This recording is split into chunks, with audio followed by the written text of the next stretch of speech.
In this lab, we're going to explore the water that is inherent to many chemical compounds. This one here, called copper 2 sulfate, isn't just copper and sulfate ions. Anytime it's exposed to the air, it's going to suck water out of it. We call that a hydrated compound. In fact, if you look closely at the label, it gives you a formula, CuSO4, and then a dot, and then 5H2O, meaning there's 5 water molecules complexed with the copper sulfate every time that it exists in the presence of air. In this lab, we're going to drive off that water and determine just how much of it is there. See if we can arrive at a formula close to what it suggests on the bottle here. Because the type of copper 2 sulfate that I have on hand is in granular form, it forms rather large crystals, and because the lab procedure is going to ask us to use a powderized form, or at least it's helpful to have a powderized form, we're going to use this piece of equipment called a mortar and pestle. We're just going to grind up the large granules, large crystals of copper sulfate into a fine powder, and then we'll just work from there. So if you read the procedure, it says precisely weigh out approximately 5 grams.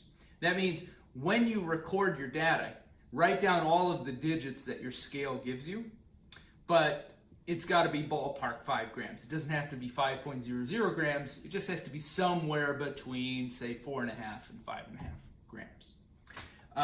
Judging by the size of these crystals, I'd say about 3 crystals will do the trick. And that might even be more than we need. So I put the large crystals in the bottom of the bowl, and then I'm just going to kind of grind them up. Okay, so now we've got some finely ground copper sulfate powder. We're going to weigh out 5 grams. Now we should point out some of the other equipment here. Our container for this reaction is going to be a crucible. This is a piece of ceramic that can really withstand high heat.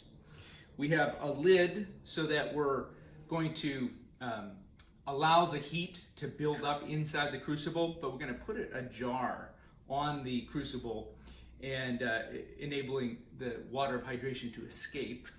Then we've got a set of tongs, because to handle the hot crucible we'll need something that won't burn our hands. I've got a set of wire gauze to set it down on the table so that it can cool without burning the table. A ring stand, a ring, and a Bunsen burner. And then this little piece of equipment is called a clay triangle. It can touch really, really hot things, and it has the benefit of, when it's fitted onto the ring of the apparatus, it can bend around the edges of the ring so it's nice and secure, and the crucible will fit nicely at that point. The other thing is an electronic scale. So I'm going to turn on the scale. I'm going to wait for the 0 reading. Then, since our container is the crucible, I'm going to set the crucible on the scale, and one of the items on your data table is to find the mass of an empty crucible. So that's the first piece of info of data that we have here. And the mass of the empty crucible is 29.62 grams. Now to this we're going to add approximately 5 grams, precisely weighing out approximately 5 grams of copper 2 sulfate crystals. So we're going to aim for 34.62 grams. I'm going to gradually tap in the copper sulfate crystals until we get somewhere in the ballpark of 34 grams.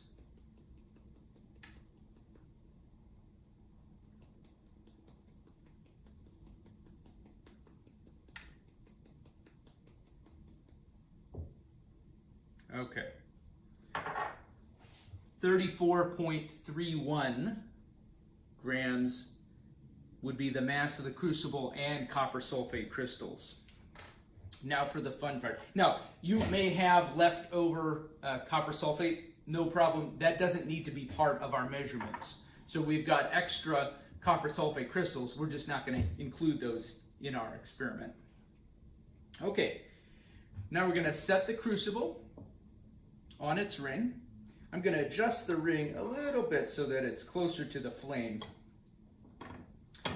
When the Bunsen burner is lit, we want the flame to be roughly about 3 inches or so from the crucible, because, I don't know if you've heard this from an earlier science class, the very hottest part of a Bunsen burner flame is at the tip of the indigo flame on the inside, not the dark blue flame, the indigo flame on the inside. I'll set the lid on the crucible, but I'm going to set it a little bit ajar or askew. Just a little bit so that the water can escape. All right, now I'll turn on the gas from the Bunsen burner and light it up. A little more encouragement, okay. And I'm just gonna let it go down a smidge. Okay, perfect. Now, this lab requires several rounds of vigorous heating. With each round of vigorous heating, we're expecting that we're going to lose some of the water of hydration. So, do you think the mass should go up or should go down if you're losing water of hydration? We're going to heat for about 5 minutes. I'm reading the procedure here. It says, vigorously heat the crucible for 5 minutes. I'll pause the video during those 5 minutes, but we're going to heat vigorously and then weigh it. We'll get some mass, and then we'll let the crucible cool, weigh it, get the mass. If the mass decreased by, say, more than 0.1 grams, then we're going to do another round of heating for 5 minutes, let it cool, weigh it, and if the mass stabilizes, that is, after a round of heating, of 5 minutes of vigorous heating, the mass dropped by less than 0.1 grams, then you're done. You could be confident that you've driven off the vast bulk of the water of hydration. And then we'll be able to do some calculations from there. Okay, so I'm going to pause the video. We're going to do 5 minutes of heating during the pausing, and I'll be back with you in a minute. Okay, 5 minutes of vigorous heating is up. What I'm going to do next is turn off the Bunsen burner flame. The crucible and lid are very, very hot right now. I'm going to very carefully, using my tongs, remove the lid. I won't be surprised if this drops, because it happens all the time. And if we drop the lid, no big deal. Yep, that's okay, it happens. We'll let the lid cool off, and then we'll get to reuse it in a little bit. But first thing I want you to notice is that the crystals were originally a dark blue color, and now they're a much lighter blue color. And that tells you something. The dark blue, here by comparison, this is unheated crystals, dark blue color, and our heated crystals are much lighter blue. The water of hydration changes the color of the substance. So we're going to let this cool off just for a bit, because sometimes you might say, well, what difference does temperature make when you're weighing something? The hot substance can generate some air currents that can affect the scale minimally, but it's possible. Okay, turning on the scale. We'll wait for the 0 button. I'm going to carefully set the crucible that's a little bit cooler than it was at first on the scale.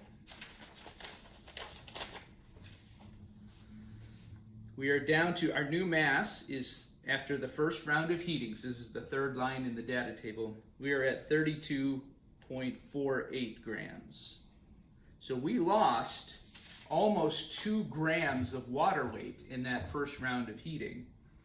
So that tells us there was quite a bit of water hydration. We're next going to do another round of heating. So this is going to be another 5 minutes of heating with a Bunsen burner flame. I'm going to carefully set this back on the clay triangle. I'm going to grab that lid that fell. And if I can, arrange this carefully on top. Slightly ajar. slightly ajar.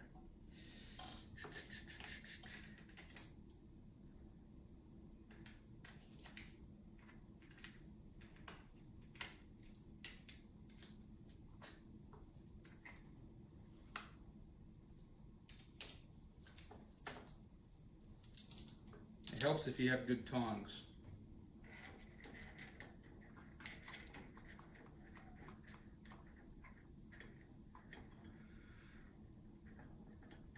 Okay, so now the lid is on, slightly ajar, allowing heat to build up and allowing the water hydration to escape. Next, I'm going to relight the Bunsen burner for another 5 minutes of heating. So gas on. And the flame should be adjusted from your earlier round of heating. So again, I'll pause the video, we'll come back in 5 minutes and see the final mass. Okay, so we've been heating for the second time for a duration of 5 minutes. The crucible looks like it's red hot right now. So I'm going to first turn off the Bunsen burner flame. I'm going to very carefully, and again, I wouldn't be surprised if I drop the crucible lid, but carefully remove the lid. Yeah, it happens. Okay, and once again, our crystals look a light blue color, very light blue, maybe even paler than the last time. We'll let the crucible and its should be close to completely anhydrous crystals now cool off for about a minute, and then we will we'll weigh on our scale. Make sure that scale reads 0. So I'm going to hit the tare button so that it reads 0.00. And then our last mass reading at the end of our first round of heating was 32.48.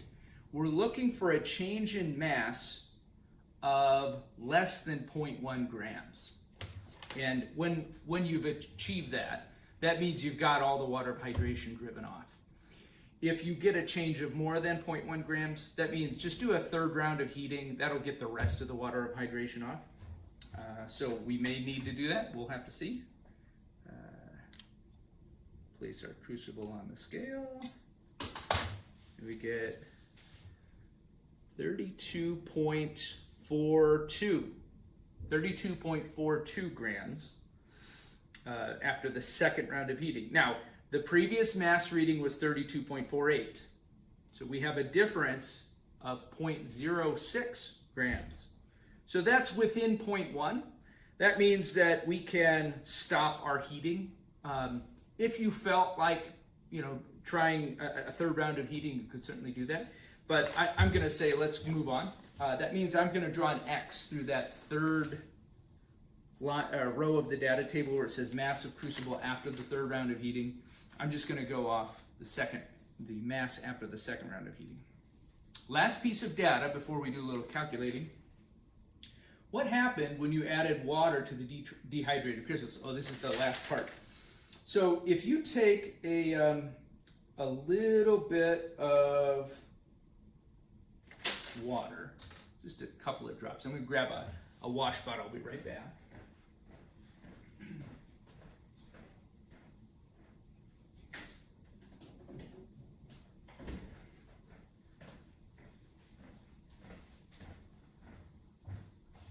So I've got some deionized water here. It could be regular tap water, but if you take the pale blue crystals and add just a smidge of water,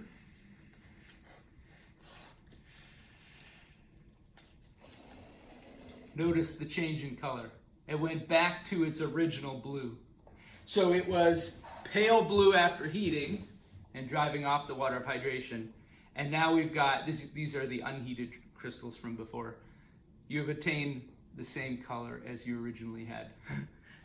So water of hydration definitely changes the color of the crystals. Okay, now that we've collected our data for this lab, let's do some calculating. My data table looks like this. If you recall some of the numbers that we collected, the mass of the empty crucible was 29.62 grams. The mass, once you've added approximately 5 grams of crystal, was about 34.31. We heated it vigorously for 5 minutes and drove the mass down to 32.48 grams. We vigorously heated again, and the mass dropped just a little bit this time, by less than 0.1 grams, and so we said, all right, let's say we're done with heating. And that means I put an X in the data table where it says mass after the third round of heating, because I didn't do a third round of heating. And then we added a little bit of water to the dehydrated crystals, and it turned back to its original color of a dark blue, which is kind of cool to see. So indeed it was water of hydration that caused the change in the color. Okay, so now if we take a look at the calculations, what was the mass of the water driven off? Well, consider this. Before heating, we had a mass with the crystals in the crucible of 34.31 grams. We did a couple of rounds of heating and we ended up with something less, 32.42 grams. So the difference between these two numbers is going to give you the amount of water driven off. So for analysis question 1, we're simply going to subtract 34.31 grams minus 32.42 grams. Feel free to pull out your calculator.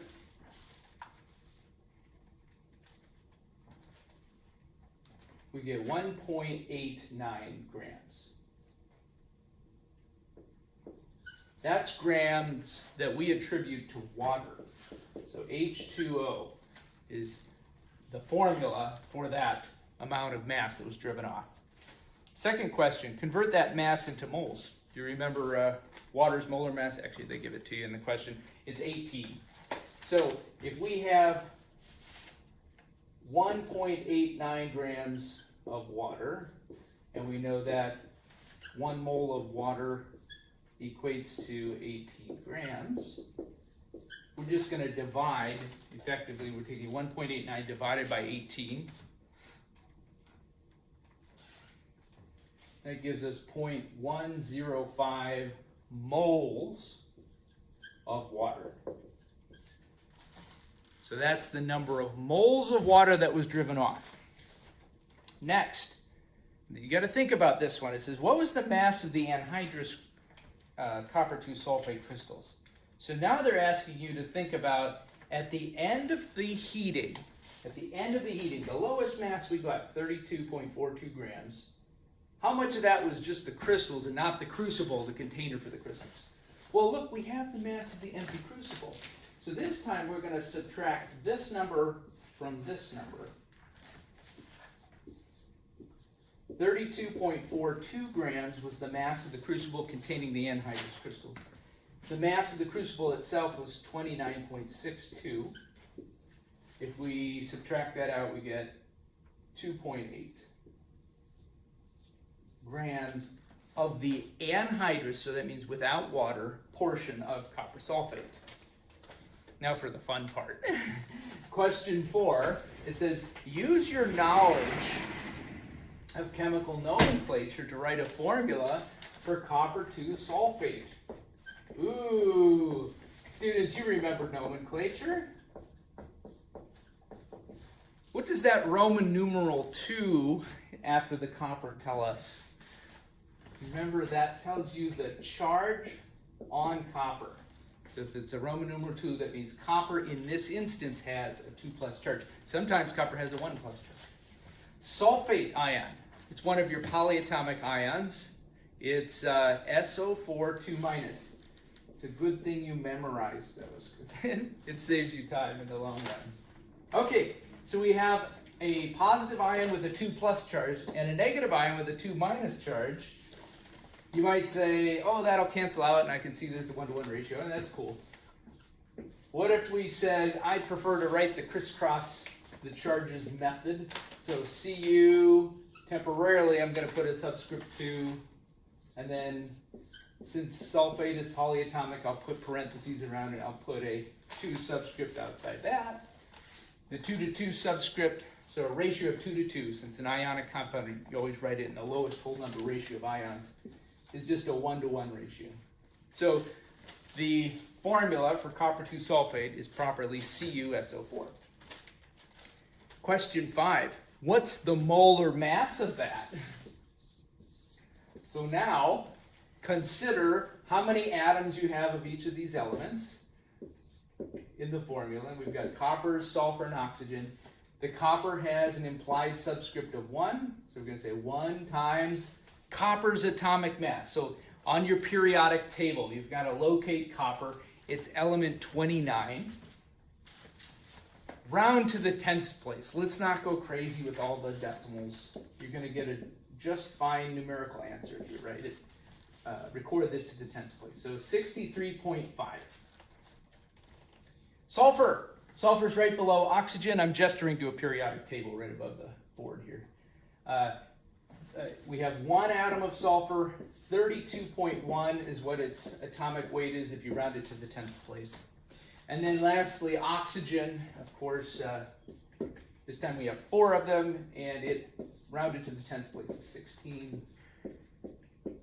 So that's 64. Add these up. So we got 63.5 plus 32.1 plus 64. That works out to be 159.6 grams per mole of copper sulfate. Let's convert that into moles. So question 6. Use the, tilt this a little bit so here. Use the molar mass and the mass that you found in question 3 to find the number of moles of anhydrous copper sulfate. So question 3, we had 2.80 grams of copper sulfate. After doing a little calculating, we know that for every 1 mole of copper sulfate, there are 159.6 grams of copper sulfate. So we're going to effectively divide 2.8 by 159.6. We get and I'm going to round to the thousandths place here, 0.018 moles of copper sulfate. Tilt that a little bit. Okay. Question 7. Here's an interesting one.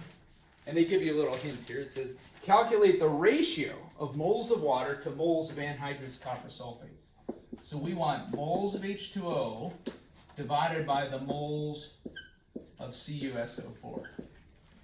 That means we're going to look at our answer to question 2, which was the number of moles of water, which we had determined was 0.105 moles, divided by what we just calculated, 0.018.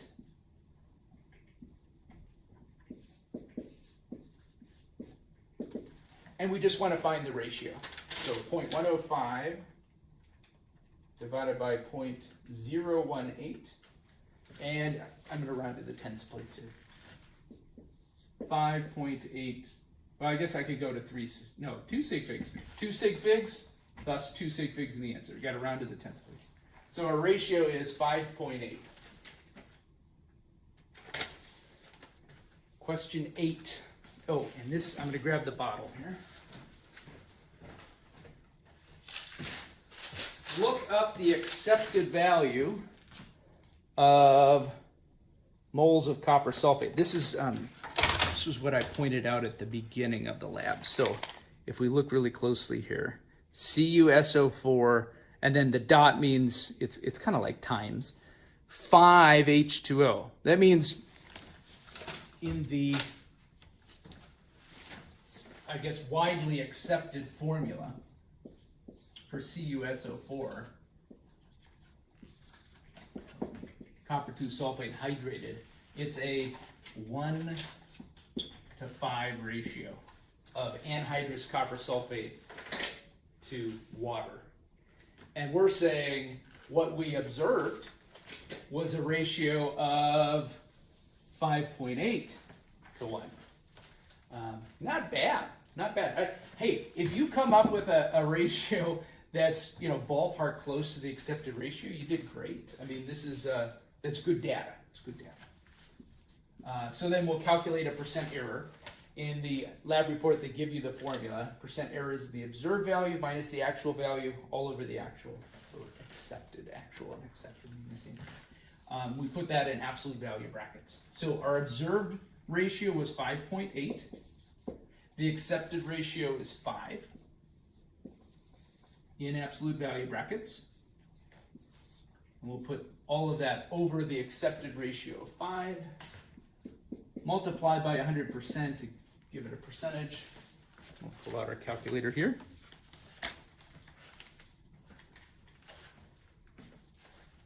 And this works out to be 0.16 times 100%, so we get 16% error. That's pretty good. It's good numbers. So if 16% is our percent error, we have pretty good confidence that we did this lab in a way that reflects what we intended to do, which is to drive off the water of hydration of copper sulfate. And then the last question in the report says, describe in detail one source of error. Is there anything that might have caused your numbers to be off by a little bit? Think about it first. What did we do? We heated with a Bunsen burner some crystals in a crucible. And then we waited for the crucible to cool down. We weighed it, did another round of heating and weighed it. Is there anything that might have, beyond just making a mistake in the procedure, would have given some uncertainty to your results? If so, and I'm asking you to think of something, give me 4 to 6 sentences. So a solid paragraph of source of error discussion. Thanks for your good work.